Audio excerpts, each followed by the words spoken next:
Hi friends, అందరికీ మా స్టైల్లో టమాటా చారు ఎట్లా వేయాలో చూసేయండి. మరి ఫస్ట్ అయితే టమాటా, పచ్చిమిర్చి, చింతకాయ 3 కలిపి అయితే మంచిగా ఉడకబెట్టుకోవాలి. ఆ తర్వాత వీడియోలో చూపిస్తున్నట్టుగా పిసుక్కొని ఇట్లయితే వడపోసుకోవాలి. ఈ చారు చాలా టేస్ట్ ఉంటుంది. ఒక్కసారి అయితే తప్పకుండా ట్రై చేయండి మీరైతే. పిసుక్కున్న తర్వాత ఇందులో ఉప్పు, కారం 2 కలుపుకున్న తర్వాత పోపు వేసుకోవడమే. నేనైతే ఫస్ట్ ఆ పోపు గిన్నెలో పచ్చడి అయితే పోపు పెట్టిన, మళ్ళీ అదే గిన్నెలో అయితే ఇక చారు కూడా పోపు పెడుతున్నా.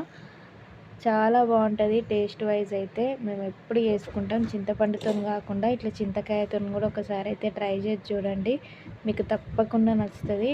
నాకైతే చాలా ఇష్టం. ఈరోజు మేము చిక్కుడుకాయ కర్రీ చేసినాం కదా, అందులోకి ఈ చారు అయితే చాలా బాగుంటుందని